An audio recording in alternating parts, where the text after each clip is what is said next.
Podcast starts now. What is up, everyone around the globe, and welcome to StraightioLab, the first one of 2025. Oh my God, that's right. Happy New Year. Happy New Year, George. Wow. God, I love when we pretend. No, it's so amazing. And I wonder what the world looks like, and we have no idea right now. We have no idea. We are in mid-December, not even early December. I'll say it. It's December 6th. It's December 6th. I want to shout out to our dear friend Charlie Bardet, who tweeted, "It's always crazy when a date is the 6th of something, because it's like, oh my God, that's like January 6th." Damn, that's which I was sort of feeling today. I was struck by the date. But you could be listening now on literal January 6th. Oh my God, I don't even know when this is coming out, but that could be very well likely. I think it comes out January 7th because January 6th, I believe, is a Monday. Wow. Starting the week off right. Starting the week off right. Remember January 6th? One thing that was funny about January 6th was I posted a comedy video that day. That's amazing. About how of you storming the Capitol? No, it was sort of off theme. It was about how I wanted to know at the exact point a lazy river could become lazy enough to where it became a pool. And I thought this was something that had been rattling around in my brain for quite a bit. Sure. And I said, great, here's a perfect day to post this amazing video. And this was while the insurrection was happening? This was maybe 1 hour before. Got it. So I will say, it was actually getting some good traction, then quickly got buried. And it was pretty funny to be checking the stats and being like, how's my video doing? And then being like, wait, what's going on? I mean, one of the great sort of genres of like fun story, I guess, is the things people just did or just produced or just like, worked on or whatever right before a huge world-changing event. It's like people that like published nonfiction books right before Trump was elected, and they were like so misdiagnosing the moment. It's like books that were like, how progress is natural. Like, and they were like, all right, this is it, y'all. Like, yeah. Or, I mean, this is less similar, but still a funny thing. Like when Mariah Carey's Glitter came out on 9/11. On 9/11, of course. Yeah. Yes. Oh, that really is classic. It's so classic. Because she couldn't have known. Yeah. How could she have known? I mean, of course, the various comedy shows, both in New York and LA, on election night 2016. Classic. John Early, like popping popping on stage doing a Britney impression while they're calling the results. Do you ever think, like, whenever something, like, if I like book a date for something, I'm like, I try to like run through what could possibly go wrong on that date. Like, I'm like, I hope like a new plague doesn't drop before then, or I hope like I really run through a couple of things, like the White House doesn't burn that day, because then who will come to my show? Yeah, it's good that we can focus on what really matters. Yeah, of course, yourself, of course. Speaking of what really matters, I'll say it. Hulu is getting into comedy specials. Yeah, and someone needs to speak about that. And someone needs to speak on it. And I actually can't think of anyone better than our guest today. We love her so much, and we are both huge fans, and we are so excited to have her on. And her name is Ilana Glazer. Hi, Ilana. Hello, George and Sam. Thanks for having me. Hey, how's thanks it going? For being here. It's going well. I'm happy to be talking to you. Wow. You did say before recording that you have a packed Friday. How does that feel emotionally? How's it going?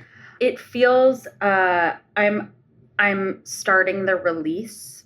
I'm starting to get some relief and release, and by ending the day with you guys, at least ending it professionally, which is what I consider this context. Needless to say. And we will be sending you a W-2. And I don't know. This is all pretty lucky and lovely, so I'm happy.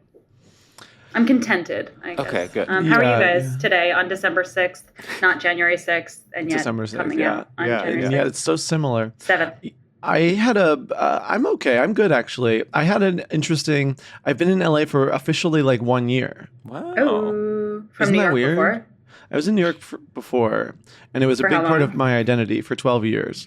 Oh, God. It's like it is my whole identity. Yeah. I would say it's the Sam moving to to LA is like the undercurrent of this last year of the podcast. It has, I would say, become officially a podcast that is about the differences between New York and LA. Right. It has become a podcast about Sam's various thoughts on the Paramount lot, on Sam's various real estate journeys in Los Angeles, his new lesbian landlord, etc., etc. And of course my medical journeys. And of course Sam's medical journeys. She's cool. She's an interesting person, I said cruel. Cruel. Ilana's like, wait, so she's a lesbian? Is she cruel? I was just hoping for like a caricature of like you'd think she was cool. She's like a gay lady, but she's like the hardest, toughest landlord. You just came from New York, but here in LA it's actually harder than you think, kind of thing. Yeah, I think she more like gets annoyed when we're like impersonal. She's like, you're not in New York anymore. You got to say hello. And I'm like, no, I don't. Like, yeah. Isn't it interesting how friendliness can be oppressive? This is something. This is one of the great, like, it's like that thing when people are like, what is it, like kind but nice, or like kind but not nice, or nice but not kind, or like how people in the Midwest are so nice, but then it all is coming from such a place of passive aggression. Yes. And also medical journey. Can I just check on that? Are you okay? Actually, yeah. This is an amazing day because part of my day was that this morning I went to my urologist that I've been on a journey with over the last year, and everything is A-okay. Oh my God. I'm so happy to hear that. Yeah, so it's truly been like 1 year of all of this, and now I'm a pelvic fixed. floor girly. I'm about OBs, urogynes, urologists, and I'm happy to hear that you and I'm happy to hear that you and your urologist have found a place of peace. Yeah, we're at a place of peace. And I do think, I want to say, I'm actually so happy to have a urologist as like as an accessory. Honey, if you don't have a urologist, get a urologist. When my urologist calls, I can't help but scream, my urologist is calling. Yeah, it's like the new my agent is calling. Yes. You're so Jenna much Maroney better. saying your fecalist is poisoning your, what is it? Facialist or whatever. Yeah, I feel so bad for people that don't have urologists. I mean, you're not living. Kabbalahist, sorry. Funnier. My fecalist is poisoning my Kabbalahist. I mean, come on. Who is doing writing like that anymore? Very few to none.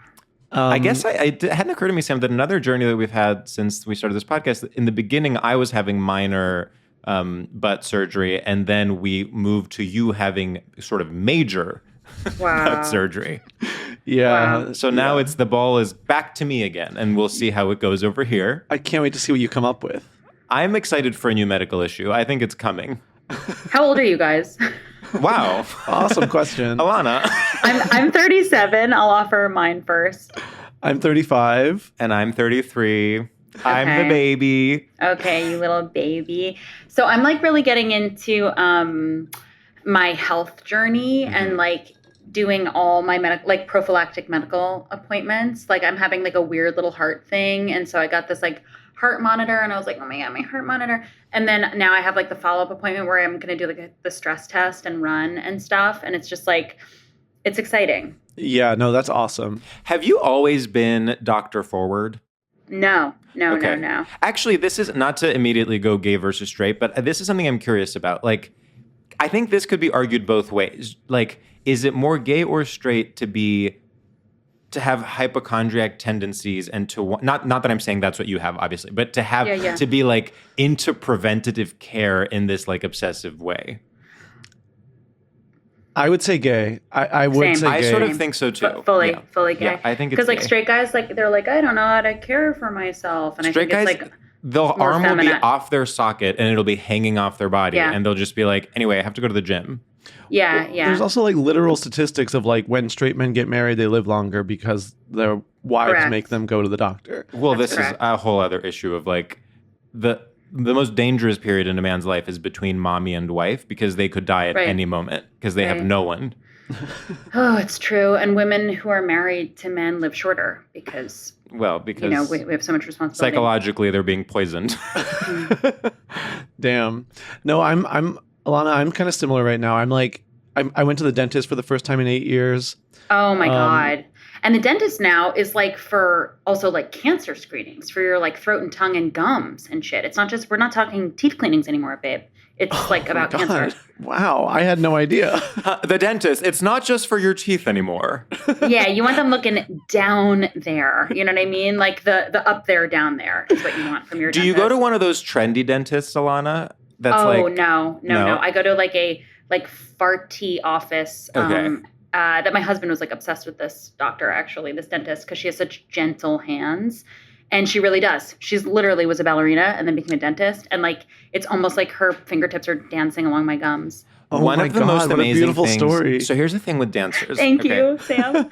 Dancers, it's like either you have either it's Black Swan, or you channel all that discipline into becoming the best dentist in Brooklyn. And it's actually, you know what else is like that? Being a child star. Either you crash and burn, or you become the most, I won't name any names, but I worked with a former child star this past year. The most professional, the most like making eye contact with you, knows exactly how to act. I was shocked. And then of course the other side of it is a little more grim. Yeah, for sure. Yeah, it can go either way. I mean, I do think the credit that it is to have been a dancer, like on any profession, if someone's like, and they were a dancer, I'm like, I trust you with whatever. To me, I trust it more than if someone is, I say this with no disrespect to our veterans and our men and women in uniform, but sometimes when people brag about being a vet, I'm like, okay, you know what you're doing here. Show me, do a pirouette, and then we'll talk. No, I obviously, I think it's one of the weird, I think it's honestly a generational difference when like older people love to be like, and he was in the military. And younger people love to be like, and she was a dancer. Yeah, that's right. She was a child star dancer. She was a child star dancer. So I really trust her with my root canal. Yeah, absolutely. And there's also like systemic shit on like the military that you're like, which side of this do you fall on? Where you're like thrust you literally into it. can't ask any questions. Yeah. It's scary. But like dance, it's like you're fucking incredible. The only systemic shit with dance is like if you were sort of a Russian child sort of sent off. But it's not your fault. No, absolutely not. That's right. You haven't killed anyone. I mean, obviously, if someone tells you they were a dancing coach, I'm going to start asking questions. I'm going to start doing some Googling.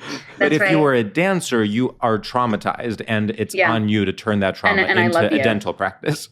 Yeah, that's right. I was about to say the dumbest thing. I was like, God, it must be like, it's so brave to like pivot from being a dancer to being a dentist, as if you don't like just not have a choice at all. That's right. You stop being a dancer at 20 years old. Like, that's right. They put you out to pasture. You have to figure out something else.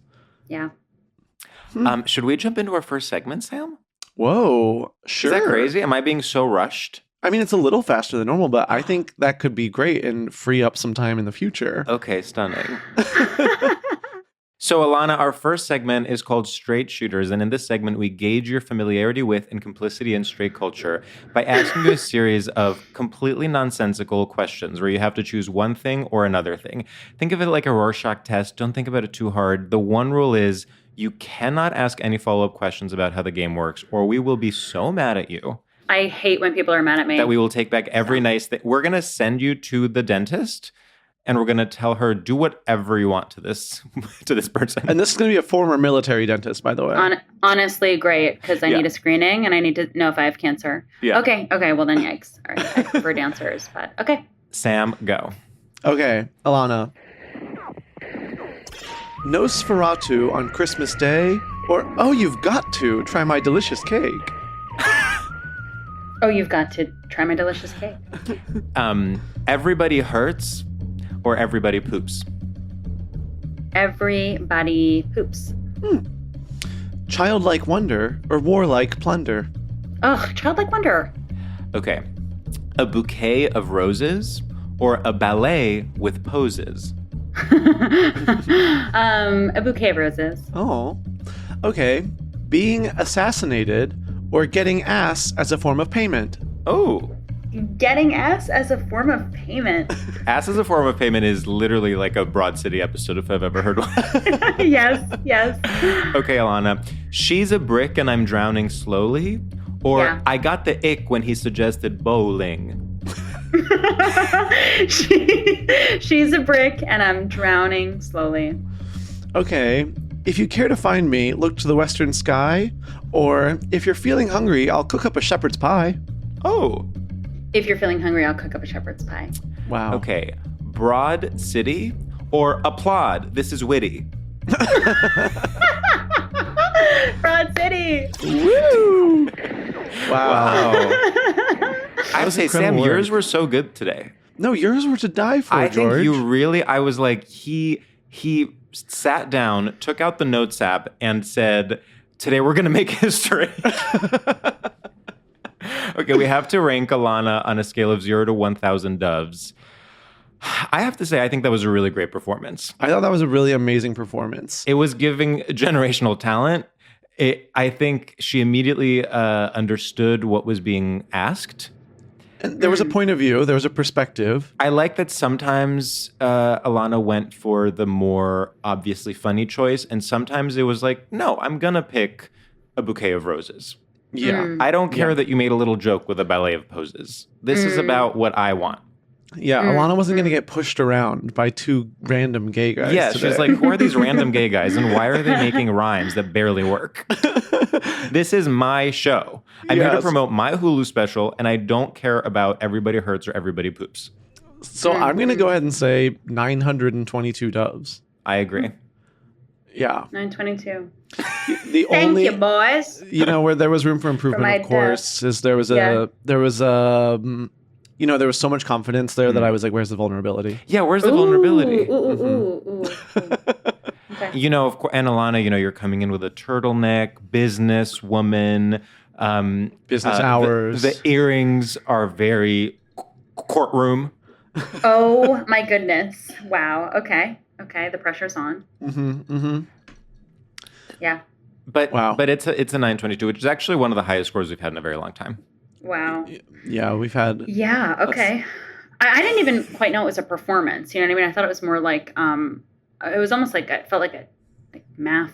Yeah. You know what I mean? I was like, what? I wasn't quite sure how it was going to feel.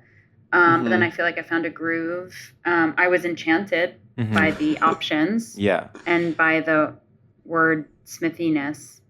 I think it's about finding the right balance between having a rational mathematical approach and then having a sense of play about it. And I think you really did a great job at that. Oh, thank you. You were kind of a former dancer who then gets into hip hop dance. Wow. That was a spirit. You can tell you're classically trained, but you're being a little Julia Stiles in Save the Last Dance. You're doing nice. a little. Yeah. That resonates with me. Yeah. Thank you. Yeah. Huh. Well, should we get into the topic? Wait, I have a question. Speaking of Save the Last Dance. Okay, I have a question for you, Ilana. Yeah. If you could resurrect any property, any media property, film or television property, what would it be? You know what I've been thinking about? I wonder if you guys know this. I've been thinking a lot about. You ever read Jeremy Thatcher Dragon Catcher? No. It was this book as a child that my brother Elliot read, and then I read after him, and it was about this boy's imaginary dragon, which is now a band, right? Oh yeah, Imagine Dragons. Which is a very straight band, or straight, sort of presenting or something, or we all have to pretend it's straight presenting, but it's very gay seeming. Yeah. Because we're sitting and imagining dragons. But this book, I'm actually been thinking about, because it was it touched me at a point. I was maybe 7 or 8, and it's the imaginary dragon. It's almost I kind of remember it was almost his crutch or something. And then when he doesn't need it anymore, it goes away, and I sobbed. It was kind of the first piece of art that I wept at. Wow. So I've been thinking about that property lately. Huh. I think sometimes it's funny, the books you read as a kid, because they're obviously not amazing, but when they hit right, you're fully transformed forever. Changed. And it's weird. Yeah. I would say Sideways Story. Wait, what is it? Sideways Stories from Wayside School. That was that. Louis Sachar. Louis Sachar. That literally formed my sense of humor. And then I hate to say it, because I would say I might have even been too old reading these, but honestly, Captain Underpants, I was in heaven. Well, you're octo generation. You're like an 8th generation younger than me, so I like missed Captain Underpants. It was. I would say I was like at the end of that of me being able to read. But also, it's complicated because this is a long story. But I moved to America when I was young, and I was behind on my from Greece, and so I was behind on my reading level. I distinctly remember my first year in America, which was 2nd grade. I would watch Blue's Clues, and then everyone else would be like, "That's like we're all like that's lame." Like I would be like excited when I would see Blue's Clues merch like sold in the supermarket or whatever, and then everyone else would be like, "Who is this loser that is watching Blue's Clues?" I feel you though. Like I was like so depressed as a teenager that I would watch Winnie the Pooh and Blue's Clues like to feel better. So I was watching Blue's Clues at the same time that you were, let's say in 6th grade. But like inappropriately. Like I didn't need to learn English. I was just super sad. I also was doing more childish things than I should have. Like I played Yu-Gi-Oh cards when I was like far too old. And not in a way that was like, oh, I'm like a collector of things and this is just one of the many things. Mm-hmm. It was like I was just like, I like Yu-Gi-Oh and I'm in fully a junior in high school. Not to control the situation, I just am making a connection that it's like children are rushed to grow up in a way that's super sad. Like it's so sad that we feel embarrassed by being childlike when you like are a child. You're a child at 18. Also, like your brain stops growing finally at 25. I'm like, you're a kid until you're like 24, like a kid. You know what I mean? Like you can't really be responsible for yourself, like in this like volatile world. You know what I mean? Until you're like 25. Yeah. No, the politics of growing up, specifically in America, are so fascinating because on the one hand, everyone's in a rush to grow up when they're teenagers. And then on the other hand, suddenly people are like in their 30s and 40s and being Disney adults and going to Marvel movies and all this stuff. It's almost like if we just allowed people to be children when they were children, they would not basically live their entire adult life in a state of nostalgia for their lost childhood. 100%. Oh my God. Totally. That's like one of the darkest things you've ever said, George. It's so true. It's really quite hurtful. I come in with my foreign eye and I can just diagnose American pathologies in a way that few people can. Sometimes I hate Sam, do you feel personally attacked by that? No, because I think where I feel maybe personally attacked is like, but this is complicated. In our dynamic, George always is the grown-up. George has always wanted to be 45, even when he was 25. Sure. And so I'm always like trying to push him to be a child again, but but not a child. I'm just pushing him to be 25. Like he wants to grow up, and I'm always I like, want to be a college back. Professor. Yeah. Mm-hmm. He already wants like, his college age child to be like asking him for money, and he's like, no, what's wrong with you? Mm-hmm. And I'm always like, George, can we just go back? Like, can we like live in a warehouse and like start a band and like, But then what's interesting about this dynamic though is that then actually Sam is, for example, more responsible with money. More of a planner and less of a procrastinator. Like Sam actually has adult qualities that I lack. It's almost like I fetishize adulthood, but I can't. Because it's almost like he's caring for that child as a grown up. You know what I mean? Like he's caring for his inner child. Wow. The psychoanalysis is jumping out. Yes, thank you. Ilana, do you try to grow up?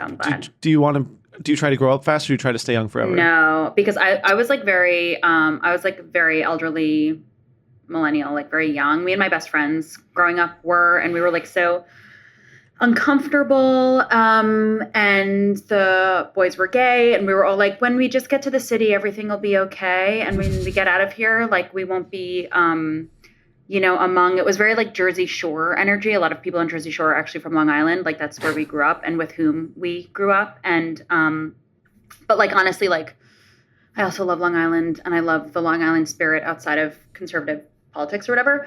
The big hearted, enthusiastic, kind of tactless in a way that I love spirit. And then also like with comedy, like I just kind of knew that I wanted to do this so young and like planned and schemed and went for it so young that I now am like really have been like very focused on playfulness, pleasure and joy, Because the work shit I know how to do. I know how to work hard, plan shit, execute.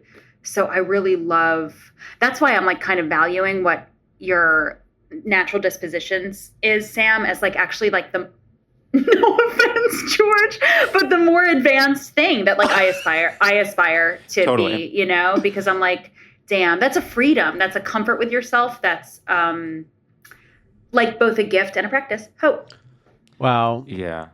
I love and that. Also, I think related to this is what you're saying, Ilana, where when you grow up wanting to be some sort of like a writer of any sort, whether it's comedy or otherwise, if you focus on that, then you actually don't have the experiences necessary to have something to write about. So it's almost, so you like, exactly, you know, exactly. blow your load early because you're like, oh, look, I can form a sentence. I can write a joke, whatever. And then you get to be 27 or something and you realize, oh God, now I have to go back and reverse engineer a life that I can then write about because I've sort of run out of things. Yep. And it's like it's a false, it's not true that you've lost out on the opportunity to be playful and new and continually become. But I've actually found that mourning the loss of that time is the first step toward actually being present now and like just like being and living now. But it's like hard to be like, damn, I really missed out. Mm-hmm. Well, speaking of missing out, I would love to know what your straight topic is today and what you think is straight about it. So my straight topic, I'm going to admit here, like speaking of child star energy, child dancer, like recruited Russian child dancer energy, and the performance that I like wasn't positive was a performance until it was affirmed after of the Rorschach test earlier. I really was desperate to tickle you both with this topic, and I hope I've achieved that with the straight topic of rushing. Perfect. I was asked, rushing like a sorority? No, I'm talking about people in a hurry to get somewhere. Yeah, you're talking woman holding tote bag, coffee, change sneakers because she's wearing heels and needs to change. She is holding 6 things, and she needs to get to the opening. You know, she could be holding all those things, but not rushing, and it would be chill.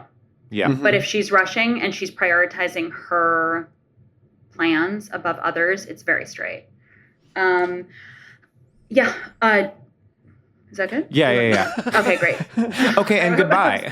No. Well, I thought you were like, tell me what you think is straight about it, but I'm like, we'll discuss it, or you tell me. Yeah, totally. No, now we discuss. Okay, yeah. Sam, Right. what is your relationship with rushing? Well, this is, I'm so glad you asked, George. I am a huge rusher. And in a way, I think it is straight because it is like, it's by the books. You're like, I need to be on time. I need to do what's right. Like, I believe in the Lord Jesus Christ, and I'm on time to my business meeting. Right. Like, There's a scripted nature to it. Yeah, it's like my parents are inherently good people, and this is like, there's something unquestioning about it where you're like, no, being on time is the most important thing. But I do it a lot, and especially in New York where I've talked about this, it's more glamorous to be rushing. Like, I really enjoyed the, you know, eating a piece of pizza while running down the street to like get to the show on time. Like, you know, in LA, you're like farting in your car is what rushing looks like. Like, just stinking up your car and hating yourself is rushing in LA. It's so rushing hard. in LA sucks. You're just like honking. Stuck. You're just like stuck and honking and just being like listening to a podcast angrily. Like, it's like, this sucks. Yeah. And you have there's not even like, oh, I can run at least. Like, there's no run. You just, you would be causing, you know, $1 million in damages if you decided to run in your car. It's interesting. Marie Fossen's topic was being on time. And I think that has like its own, has its own quality of being straight. But I think rushing is... That's so funny. Related. Because her whole thing is being late. Yeah, exactly. I think rushing is related but different in that it is a larger ethos. Like, you don't have to be running late to be rushing. It's about how you choose to live your life, and it almost like is about a fear of stasis. Like, it's like you have to constantly be on the way somewhere. You have to constantly be going to the other thing, and ultimately a fear of death, because it's like you are running from something. You think you're running towards something, and you're actually running from something. And there is like a deep-seated homoerotic nature about it, where it's like, if I sit for a moment and have a gay thought, totally, I don't know what I'll do with it. Mm-hmm. And if I die, conversely, die without, having sex, you know what I mean? Having queer sex, I'm going to like need to elevate in the next life because I didn't do the thing that I wanted to do this time. And also Marie's thing is like she's like, if you're reading this, I'm probably 45 minutes late. It's like this value system that we place on being on time, whereas rushing is like, it's this like mode, I guess. And the thing that got me to rushing was thinking about waiting around. And at first, like, I kind of confused the assignment, where I was like, waiting around is like really queer, because you're like kind of like horny, like checking out like anybody, you know what I mean? And like seeing what comes to you and being comfortable with it. And rushing is straight in that way. Tunnel vision on the script, as you're saying it, Sam, by the book. This scripted nature of like, well, I check off all the things that make me a good straight guy or whatever. And it's like a lack of deep contemplation and thought, because it's about action rather than internal work. Like you're getting from point A to point B. If you pass on the way from point A to point B a human rights violation, you won't notice it. You know what I mean? It is your only goal is getting to point B. I'm obsessed. George, what's your relationship with rushing? I think, I have this sort of classic ADHD thing of it's either now or not now. This is the thing that they say about ADHD, where it's like, this is why people procrastinate. This is why people realize on the day of the deadline that they haven't started. So I would say what my sort of ethos is like, up until the last minute, I'm actually pretty calm. And then there's this like insane period of, let's say, rushing, let's say, anxiety. But it's not a larger ethos that I live my life with. It's like the exception where it's like, oh God, here we go. Like, once again, I have to, in the next 3 hours, do 5 weeks of work. I love how you work. I do feel... So in that sense, I'm sort of bi. Yeah. No, that's cool. I think maybe I'm becoming more and more therapy pilled again, George. Yeah. And therapy pilled, as in believing in it and just sort of liking it. Oh yeah. So actually, can I just very quickly say? So Sam and I have been semi-ironically pushing back against the ubiquity of therapy, and I actually think, and Sam, let me know if you agree. I'm like 2025. We are all back in on therapy. I think 2025 is therapy year. I'm getting a new therapist. It is no longer, therapy is no longer like, oh, this thing that is sort of lame to talk about because it's such a cliche to be like, everyone should be in therapy. You are going back to actually, everyone should be in therapy. Yep. Yeah, because I think it felt kind of fun to be like reckless with my feelings and be like, I wonder where this will end up. Like, I'm curious, like, if I'm just shaken up for a bit, like where it'll land. And now I'm sort of like, hold on, that's enough shaking for now. It's time to get serious. Yeah. But that being said, I'm like, I keep doing, fake therapy on myself. Yeah. And when I'm in a rush, I get like so like angry and like irritable and in this way that is like a completely different person. It's not chill at all. And I was like, I remember I like definitely get this from like being late to school. Like me and my sister would go to like, we're 1 grade apart. So we would like go to school together all the time. And so it would be like if she was running late and I was on time, I'd be so angry, and vice versa. If like we would just like kind of go at it and be like insufferable if we were ever late. Yeah. And so I'm like, I bring that into my adulthood and I've never let go of it, I think. Interesting. Would you say, to sort of go back to the therapy question, that CBT is rushing and psychoanalysis is sitting with it? Like CBT is literally like action-based, right? Like, and that's why I think CBT is a straighter form of therapy than psychoanalysis. Like psychoanalysis, you are digging. Shit, bitch. shit. Yes. Ooh, dang. Because like the thing about your whole paradigm, your whole framework with this podcast is like LOL, but then it's like so fucking real. It's blowing my mind. That's the hope. We don't always get there. We don't always get there. We don't always get there. Shit, that's right. And it's like, if I can quantify it and do the math, then maybe I'll get there. And it's like, nah. No, it's like not dealing with, it's you being like filling out a form the entire time you're bleeding, but you have no idea. Yeah. You're like, I filled out the form. Here you go. I filled out the form. You're bleeding from your eyes. You're going to the front desk. You're saying, here, is this enough? They're like, do you need to go to the hospital? You're like, I filled out the form. Yeah, right. For some reason, the farting in your car is coming back up for me. It's like that's more psychoanalysis, where you like have to like sit with your shit and be like, okay. I know it's funny in some ways. LA is more psychoanalysis than New York is more, ironically, because New York is so psychoanalysis and Upper West Side, but actually LA, because you're forced to sit with it, is more psychoanalysis. In New York, you're like, well, if I don't cross the street now, I'm going to be killed. Right. And in LA, you're like, the whole purpose of the city is to create like a para realistic relationship of yourself with yourself. So it's like you have to like kind of have to, you're like, what is my brand? And then you like have to confront like what your fucking brand is or something. No, LA, everyone wakes up every day, they take out a little life-size puppet of themselves and they go to the life-size puppet theater and put on a show. And everyone just has their puppet and they're like, look, my performance is really good today. Yeah. It's like kind of voodoo doll vibes or something. Totally. Yeah. And they're like saging it and like putting crystals in its butt. Yeah, everything is one step removed from real life. I think of LA mostly as a series of gates. I'm like in New York, I see just possibility. I can go anywhere I want, whenever I want. Right. In LA, everything is gated. Like to leave my house, I have to open a gate, and I have to open another gate, and then I have to get into a car, which is a gate, and then I have to go on a highway, which is a gate. Wow, you're being so Caroline Polachek. You open the door to another door to another door. Yeah, pretty much. I totally know that. Those are lyrics to a random song. Okay. Yeah. To another door, to another door. She says you open the door to another door, which is kind of one of the most true things that has ever been spoken. Yeah. It's not even really coming up in my... Oh, Polachek, there it is. Okay, it's a Google. We're Googling. You're making a playlist. She's 39. Okay, I love her. No, she's awesome. Oh, yeah, she's been around forever. Yeah. Oh. Remember the band Chairlift? Cool.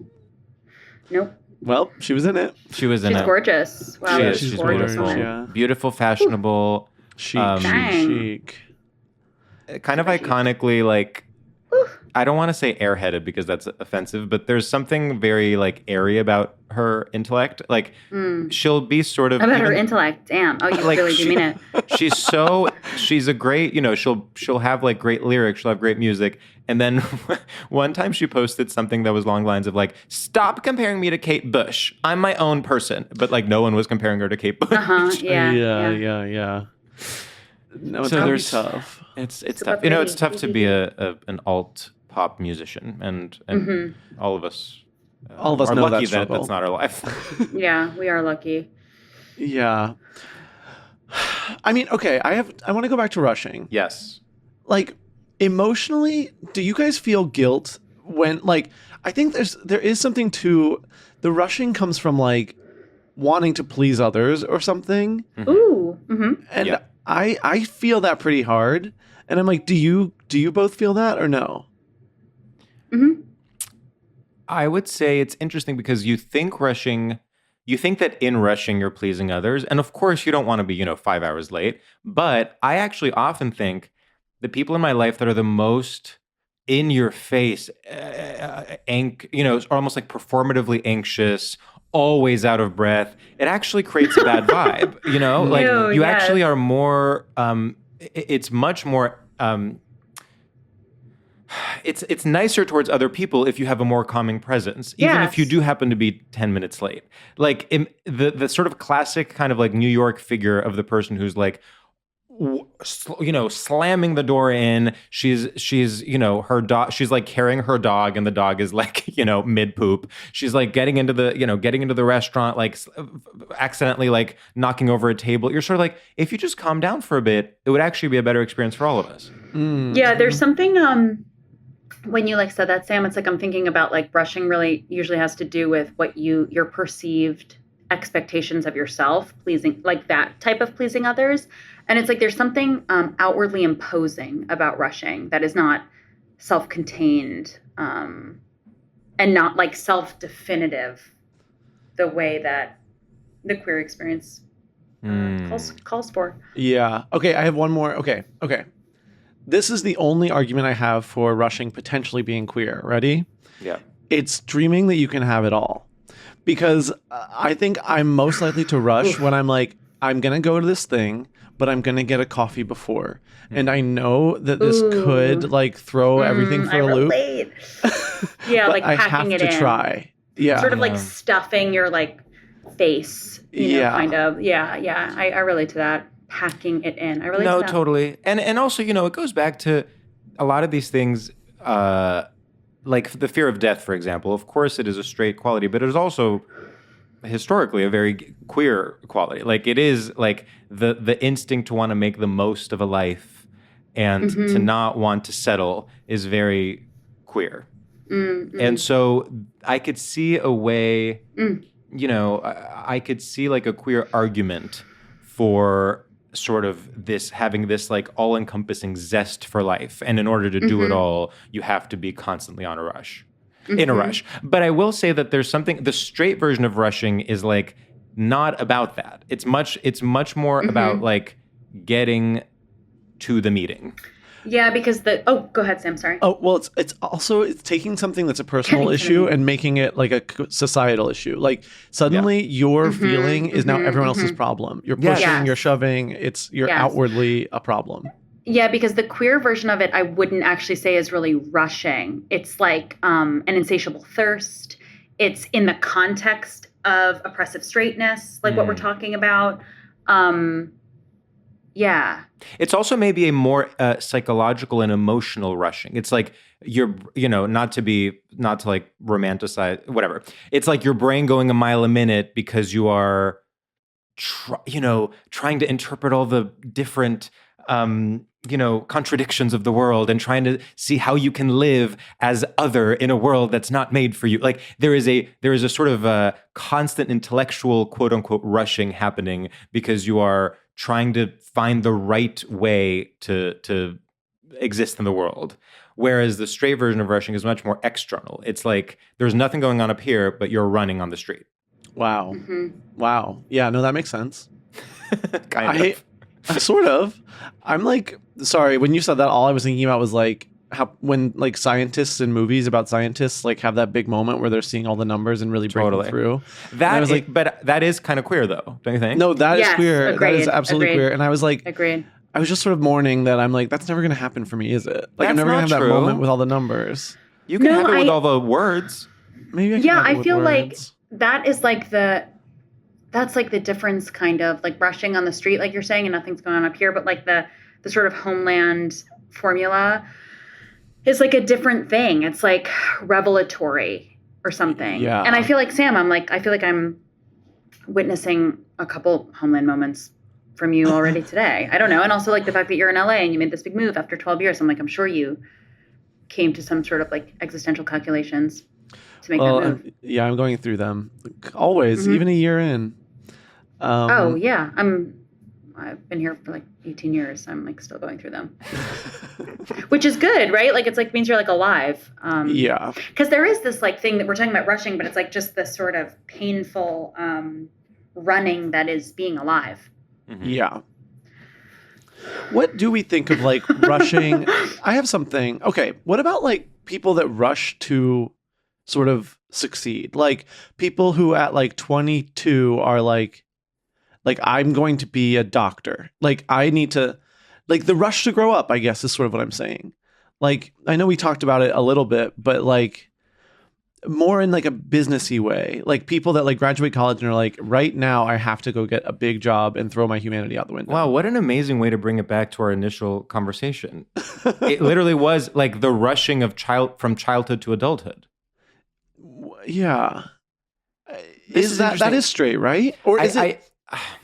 It's tough because I really think it could go either way. Because on the one hand, all right, let's say in a traditional queer narrative, which hopefully now is no longer the case, but in a traditional queer narrative, you sort of are like losing out on the beauty of like teenage flirtation. Let's say you're in the closet, you're losing out on the beauty of like teenage flirtation, teenage relationships, first hookups, whatever.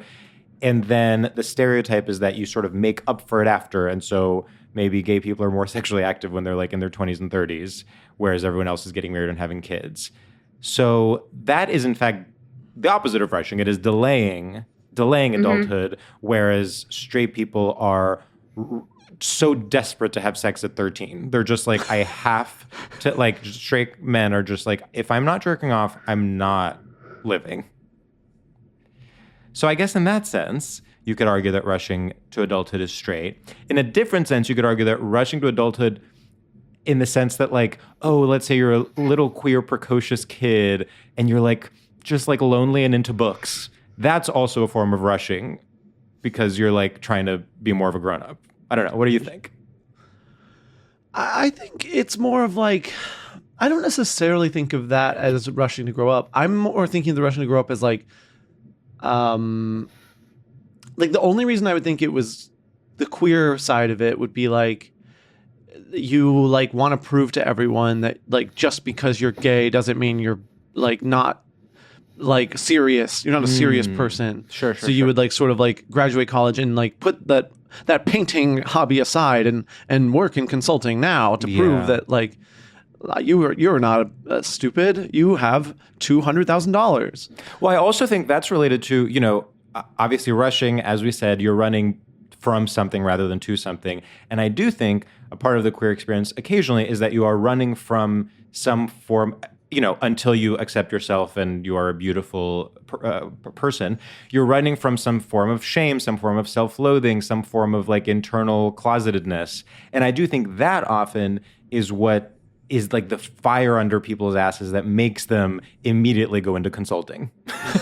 You know what I mean? Yeah, like totally. There is something, it's like, well, if I can't be normal, then I'm gonna be rich. And like to me, that's like that may be a queer person at the center of that narrative, but the narrative's heteronormative. 100%. Yes, By totally. definition, yes. Yeah. Huh. Damn.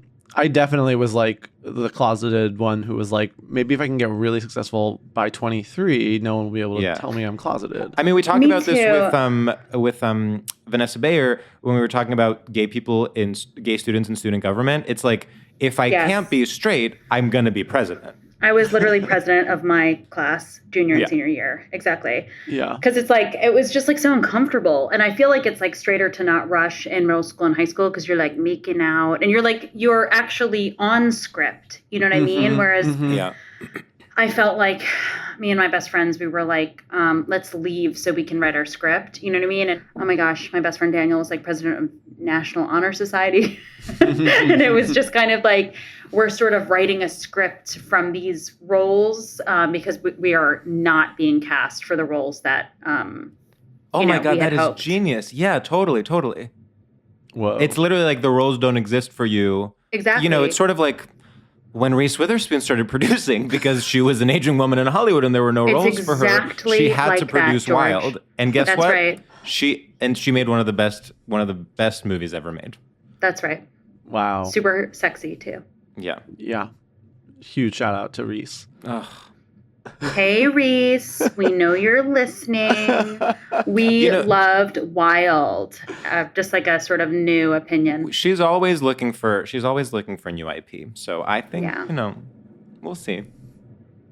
She's always trying to elevate queer stories.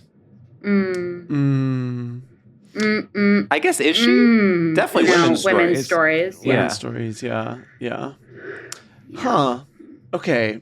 I have a question. Ilana, did you feel that Broad City, did you feel that you were rushing to it? Yeah. Yeah. Interesting. Because my God. I'm realizing now, like, it's actually insane that you were like so successful at like 27 or however old. Yeah. Totally rushing. We made 35 short films in 2 years. That is so wild. It is. We were like obsessed and desperate. It was crazy. That is crazy. Yeah. That's kind of what I mean about like mourning the loss of my teen years. Cause like I wasn't I kind of like in my 20s and 30s was more like, oh, sex and sexual pleasure. Because like before that, I was like planning and plotting and scheming and writing. Yeah. And then when Broad City ended, like I was 22 when we started making this web series. We made 35 webisodes. I was 32 by the time we finished the TV show, which was 50 episodes. Yeah. And I was like, who the fuck am I? You know, like, who am I outside of like writing and performing a person, you know? Did you ever feel a tension between how adult and productive you had to be as a creator of this, and also how you know what I mean, and how the characters? If you finish, I'm just relating. Yeah, so hard. I mean, I'm sure you know what I'm saying, but it's like how adult you had to be interrupt. versus how like, I don't want to say immature because the characters weren't immature, but how like lost the characters were. Like they were like very much like had these like constant sort of like entry level jobs. They were figuring it out. They were unlucky in love, and meanwhile, I mean, I don't know what your personal life was like, but certainly professionally, both you and Abby were incredibly high-functioning, productive people that were, in a sense, like business-wise beyond their years. Were you almost like, did you feel like a sense of like nostalgia for a adolescence you never, like for a 20s you never had? Absolutely. I like had like, there was such a mourning period after Broad City for like on many levels. But that was absolutely one of them. My husband says I like blacked out during Broad City, and Ilana Wexler is like my unconscious mind making it to the surface and taking the pleasure that I like couldn't as Ilana Glazer, because I was like very anxiously producing this thing. And, you know, we made 5 seasons and we like had a contract for 2 more seasons, and we were like, we can't do this anymore. Like we have, like, there's no more, like, I'm thinking of an assembly line and there's like no more assembly line. You know what I mean? It was just the edge, you know? And it was like, we actually have to like stop production before we fall off the edge. You know what I mean? Yeah. You're almost like literalizing the voodoo thing with that's LA what I was that we were say. talking about. Totally. It's like you literally did get up every morning and you were like, what am I going to make my doppelganger do?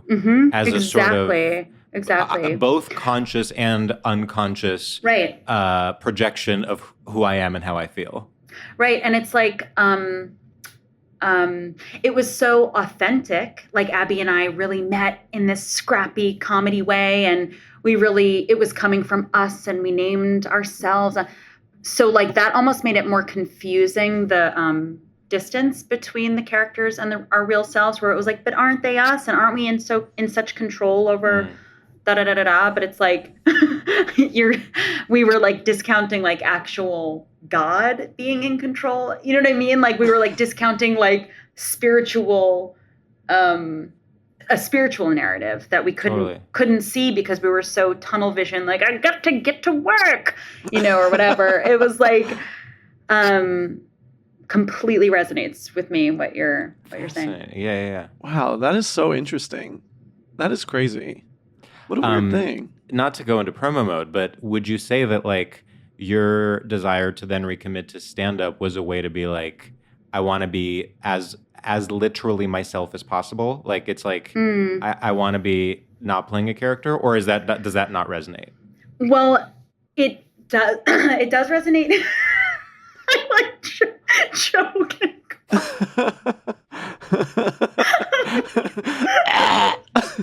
Like having all these tics. Oh my gosh. Okay. I'm like about to descend into my Grandma Harriet's giggle fit, and I'm not going to do it.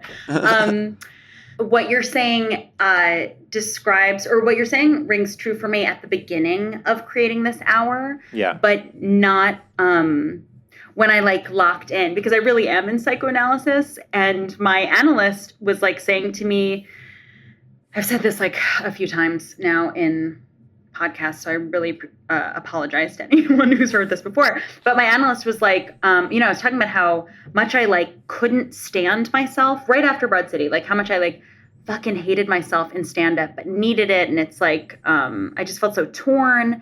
And he was like, well, it's impersonal. And I was like, oh, exactly. It's like so personal. It's like I'm like ripping my arm off and like leaving it on the stage. And he was like, no, I said impersonal. Yeah. And I was like, oh bitch, you did? Okay, well, now I've got some like shit to sit in of my own. And it helped me clarify what Broad City had been. And with stand-up, it was like, what I was excited about was to actually like reflect and have the capacity to reflect while I was making art, and also for it to be like a piece rather than a container for my limbs. You know what I mean? I didn't have the capacity to separate the contexts during Broad City. So like this experience of creating the hour that is Human Magic, touring it and filming it was so different and much more, I would actually say much more advanced, like Sam, because I was able to actually like play with it and not rush through it, really give it the space that it needed. And I took more pleasure in it than Broad City was like incredible and a miraculous experience to create and behold, but I didn't know how to take pleasure in it, and I did in this hour. Wow. Love that. It's crazy for us to ask real questions where it's not normally. I was about to say, vibe. I'm actually really proud of us as interviewers right now because we usually, I would say, especially over the first like 3 or 4 years of the podcast, we, in almost a rude way, we would like forget to ask people about what they were promoting. We would be like, this is our show. You are our guest. Now tell us what you think is gay or straight. And then people would be like, right, so I'm not getting paid for this and I do have a special coming out. And we'd be like, shut up. Shut the fuck up. Shut your fucking mouth. Bend over and take my pod. But I do have to say, like, I really am we are so genuinely discovering. I mean, I don't know if like, you know, no, I agree. Earnestly discovering in a way that we're like, whoa, that it's like, I don't care, but I appreciate it brings us so much joy when a guest like is on board with this sort of like collaborative theorizing. Like it's so fun because sometimes people don't feel like doing it and they like don't get that that's what it's just like, why are you doing this then? Yeah, exactly. So we really appreciate it. Yeah. Oh, I'm loving it. I'm like, so in. I'm gonna miss you guys honestly. Like, genuinely. Yeah. I also was like, because we don't normally ask real questions. There was something where we were like doing the theorizing, and I was like, wait a minute, we like Ilana Glazer's here. Like, I'm like, what are we doing? No, it's right. You wouldn't want us to be like, just like any other, you know, just to be like, so how'd you get into comedy? Right.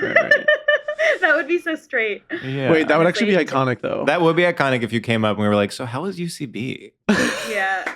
I don't know, but to get lost, I have to say to like get lost in discovery together feels very queer. Yes, it's true. 100%. And I'm 100%. Just like lapping it up. It's true.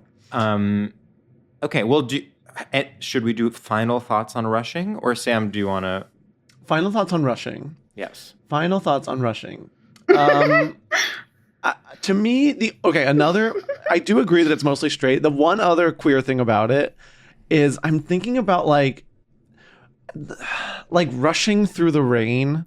Like I'm thinking of the poetry of rushing, and there is something of course. You're so down on your luck that it's like because you're in such a sort of melodramatic space, if you're like rushing and you step in a puddle and you step in dog shit and a woman yells at you, like you're like you are in a narrative, and so you're the main character. You're the main for character. lack of a better term. Yeah, and that is queer to you. I think that part can be queer. Like it can just be self-romanticizing. It's like yeah, it's like. I mean, it is the performance of it. I mean, obviously, I think there's a way in which a performance of Rushing can be straight because you're being such a like businesswoman, but also performance inherently is queer, of course. Like it is much more queer to be rushing than to be, you know, like sitting in a church pew wearing a blazer. Like I think essentially we need to look at every single person who's rushing and be like, are you self-aware about your rushing? How often are you living in a movie, or are you thinking I just have to be there on time? Are you living out loud? Like we're talking about like different levels of rushing. I was thinking more like a businessman who's like shoving people past. Totally. His life is so like important or whatever. But like what's interesting about that also is like the camp of that guy where he doesn't realize category is executive realness. Literally. And it's like, girl, we're imitating you. You know what I mean? Like that there's a camp to straightness that like it's really just about the awareness. It's all kind of campy. Yeah, exactly. It is all about the awareness. That is huge. Enormous. I mean, the campiness of straightness is like doing the most obvious thing. It's like someone doing the most obvious thing, and then you on the outside being like, can you believe they're doing that? This is literally a bride wearing a white dress and a groom that is giving a toast. It's like the movies. They're doing it. Right, like that's what's right. camp about it. Yeah. Ugh, God. When a movie starts out with someone rushing, I'm like, gosh. this person is about to like have Are an you amazing kidding me? glow Devil up. Wears Prada opening montage? Literally. Wait, I'm having like a thought right now, like the thing about like what you're saying about like the bride and that she's wearing a white dress and he's like making a toast. Oh, fuck. I hope I like remember the fucking thing. Is that it's like back to the LA thing is like, oh my gosh. Okay. Oh my gosh. It's like there's this contrived discovery where like the camp of straightness is like, we're doing it. We're really giving the toast. And it's like, you mean like the 40 million other toasts that were given this year in the same fashion. And it's like lack of capacity to self-discover.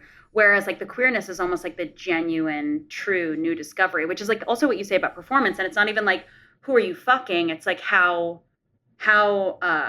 brand new, how vulnerable are you able to be brand new in this moment? Yeah. Wow. And the discovery is key. I think the instinct to want something new is queer, and the instinct to like basically like recreate what you've seen is straight. It's like That's right.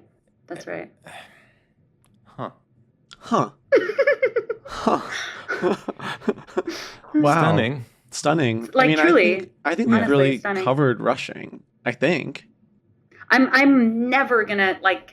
This is a Ilana, I'm never gonna forget this day. This is a life-changing conversation because I honestly like when I rush and I like think my dumb shit is so important. I'm like, I'm changed. Yeah. I mean, I think December 6th will go down as important, if not more important, than January 6th. And needless to say, shit. January 7th, when this comes out, is going to be even more important. Right. That's right. Then both dates combined. Yeah. Wow. Amazing. Should we do our final segment? I think that's an amazing idea. Ilana, our final segment is called Shoutouts. And in this segment, we shout out in the grand straight oral tradition, anything that we are enjoying. Imagine it's TRL 2001 and you are in Times Square shouting out to your squad back home about anything that you like. We make them up on the spot. We make them up on the spot. I just thought of mine. Do you have one? Do you want to go first, George? I can go. Yeah, we'll go first. Okay. What's up, freaks and losers? I want to give a shout out to novellas. I'm talking novels that are like 100 pages long. You know, I'm not going to stand here and be insecure about how sometimes I can't deal with 400 pages. And if someone else said that to me, I'd say, oh my God, you stupid anti-intellectual. Sit your ass down, put that phone away, and read War and Peace. But you know what? I have to be honest with myself. Sometimes I don't have the patience for it. Not always, but sometimes. And when you get a book that is 90 to 120 pages long, are you kidding me? You can read that in one afternoon. It is edited down to the bare bones. You're not reading fucking 15-page descriptions of rain. There's a time and a place for that. But guess what? It's not when I am in a rush. A call back to the topic of the episode. And so I want to especially shout out, I'm currently reading a book called The Pilgrim Hawk by Glenway Westcott. It all takes place in one afternoon in one house. I'm in heaven. I don't have to memorize. I don't have to look at a map of Lord of the Rings characters. I don't have to look at a family tree. I just have to know 4 characters and, of course, the hawk that a woman carries around. That is kind of an important part of the story. So I can't wait to see what happens. And shout out to novellas. Woo! Well, that's groundbreaking. Thank you. Okay, I think I'm gonna go. I think I have one. Well, I have 1.5. Okay, wait. I gotta remember what the second thing is called. Okay, this is gonna be a completely disparate 2-parter. Ready? What is up, freaks, losers, and perverts around the globe? I want to give a huge shout out, that's right, to my dentist. I yesterday got a dental procedure done, part 1 of getting a crown. I have never had one before. And I said to him, I'm scared, I'm nervous. And he said, don't worry, I gotcha. And when I tell you, this man had me. I felt so taken care of. I do want to say, I know it's hack for me to say, but there was something sexual about just giving up control and letting this man grind my tooth down to nothing. I felt trusted. I felt like I was looking into his eyes, and he kept saying, are you okay? Thumbs up, are you okay? Don't forget to breathe. And I was like, this is amazing. I love this doctor and this dentist, and the damn office is so humble, and the you know, where the leather on the chair is cracking, and you're like, ugh, this is a lived-in office, not some of these fancy ring light camera offices. This is a real fucking dentist, and he is gonna inject me with whatever and just grind my teeth to shit. I love this man, and he can hold me as tight as he wants. And secondly, and of course, the most edgy shout out yet is I have to shout out Cozy Little Christmas by Katy Perry. I've never even heard of this. It came on when I was in a CVS, and I said, this song is so good, and I cannot stop hearing it and loving it. Cozy Little Christmas, Katy Perry. I know this is coming out after Christmas, but mark my words, this is Christmas canon from now on. Cozy Little Christmas, Katy Perry. Woo! Wow. Please hang up and try again. Literally never heard of that song in my life. Cozy well, Little you haven't spent enough time in CVS. Oof, guys, I wish I had gone first because those were so strong. Thank you. But in the spirit of queer self-discovery, I'm going to try, and I'm going to go slow. Okay. Do know that I'm nervous. What's up, freaks and horn dogs and perverse and fucking losers? I'm going to give a shout out to hot water first thing in the morning. A mug of hot water first thing. Oh my gosh, gets those organs moving, lubes up everything that's going on inside. It doesn't matter if it's dry out or if it's moist in the air. You are moist. You are moist everywhere, and you feel that heat, and you don't need external validation because you're taking care of your body and your organs by keeping them pure first thing in the morning before you dump toxins into your body for the rest of the day. This is your one moment of peace and quiet, and you have to take your time, and you cannot rush when you drink this mug of hot water first thing in the morning, and you are using that space and time wisely to reflect on what it means to be in a body. So, wow. Fuck you. Woo! Wow. That was great. That was amazing. I've never thought of having hot water in the morning. Do you not do coffee? I do. It's just like when I'm being a really good girl, Yeah. I'm having a mug of hot water first. Got it. Wow. I'm definitely chugging water when I wake up, but always ice cold. I think that in my... Very gay guy. I think I'm going to become one of those classic women who get hot water with lemon after dinner. Yeah. I really see that. I really see that for you. Yeah. Want to be a skinny bitch? Yeah. Yeah. You want to poop that dinner out? Yeah. I'm going to go ahead and want to poop that dinner out. I'm going to go Yeah, ahead you and want to feel like an poop it elegant bitch? Yeah. Yeah. Wow. This has been an absolute delight, Ilana. Thank you so much for doing the pod. Same. And please tell our listeners one more time what your special is called and where and when people can stream it. If this is coming out on January 7th, I hope you didn't celebrate the anniversary yesterday, but rather took time to give your body healthy pleasure.